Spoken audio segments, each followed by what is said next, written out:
Speaker, I commend this bill to the House. Dennis O'Rourke. Mr Speaker, New Zealand First has no comments on the Public Health and Disability Amendment Bill or the Mental Health Commission Amendment Bill, and we accept that some gains and mergers of agencies are appropriate where their functions are not compromised. But New Zealand First does oppose the Charities Amendment Bill. And with this bill, we say the dead hand of government bureaucracy will fall on the charities sector. There is no need to disestablish the Commission. It had been doing a very good job in a very short time. It had been building relationships within the sector and with the public generally. It had the confidence of the charities sector and had earned the confidence of the public. It was building expertise and institutional knowledge which will not be replaceable.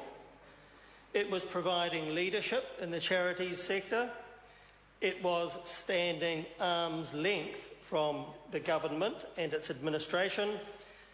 And it was positive, had a helpful culture and exercised some flexibility in the way it went about its work.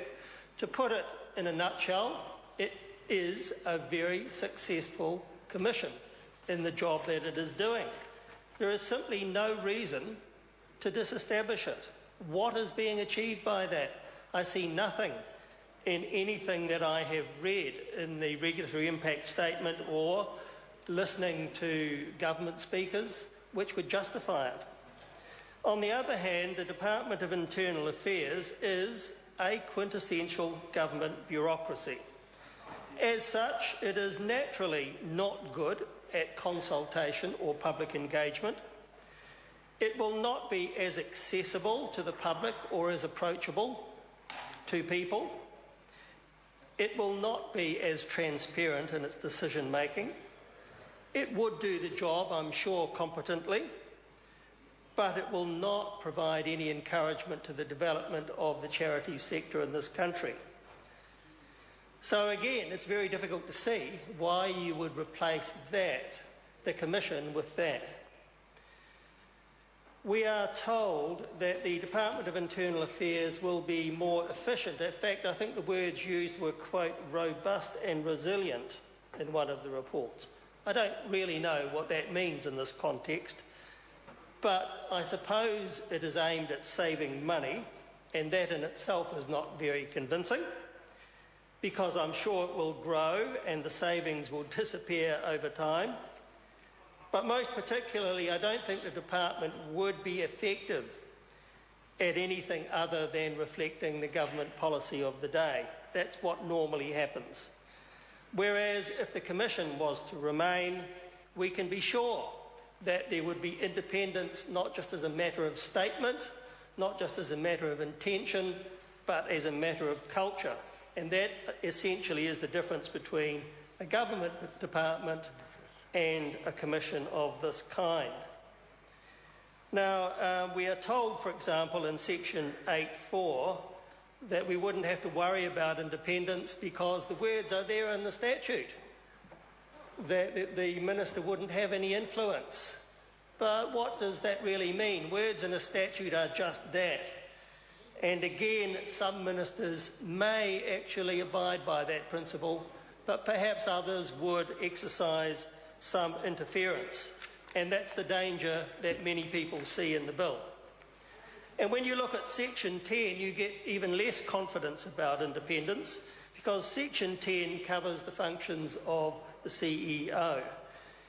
And a CEO cannot be independent of government policy or the minister, because he's part of a government department. And his or her independence is not covered at all in section 10. The CEO will be a very powerful person in practice, and in the section itself it refers to the CEO issuing guidelines. Perhaps that really means instructions. Will issue model rules, so charities will no longer be as free to adopt their own set of rules as they would be under this regime, and I don't think that's very positive. and also the CEO would provide appropriate information. Somebody opposite just said that that would be positive. Well, if you actually ask the charities what they think about that, I don't think the response, Mr. Speaker, would be very positive at all. And, Mr. Speaker, the CEO will also be able to, in fact, it will be the function of the CEO to present the recommendations to the board as to whether a particular charity is registered or not. And the CEO will also be responsible for the department's monitoring and inquiring into charities. So when I say that this is a very powerful position in practice, what it really means is the government is going to take very firm control indeed of the charities sector under this legislation. The government will in fact dictate to charities, and whereas they thrive on diversity, they have passion for their causes and they have a flair in achieving their objectives. Those are all the things that a government department is not good at and won't be able to assist them with. So while some structure was needed, what we did not need was a wholesale takeover of the charity sector by the government through a government department. The proper balance here was the Commission, something which stood arm's length from the government, genuinely arm's length, able to develop its own practice and culture, and yet exercise some control and regulation, which was needed over the charity sector. So the balance that we would wish to have is already there and will be removed by this legislation. Now, a review of the charity sector was in fact needed, following first a review of the Incorporated Societies Act 1908. But that doesn't mean there was any need to even consider the disestablishment of the Commission. What is actually needed with the charity sector is a close look at the definition of what is a charity and what is not. The old four-part definition of encouraging purposes, the purposes of education, religion, the relief of poverty and other purposes beneficial to the community, is no longer appropriate for the 21st century. There are so many other good public purposes that fall outside that definition. If the Charities Commission, as it now is, was empowered with much more forward-looking, up-to-date legislation, which did address that issue of what is a charity and what isn't in the 21st century, then we would have something worth considering this evening. But as it is, we're looking at a piece of piecemeal legislation which does not attack the major issue and does create a worse situation than we have already. So why would anyone not oppose this bill? It is simply not common sense, and it has got no chance of succeeding. It is simply the victim of some half-witted approach to creating robust and resilient or efficiency in the public service. And like so many of the other government statements concerning so-called efficiencies in the public service, this just is a bad fit and isn't going to work. It won't even create efficiencies or effectiveness or advance the cause, in this case, of any charities whatsoever. This is not what the sector wants. They oppose this bill, and, Mr. Speaker, they ought to know.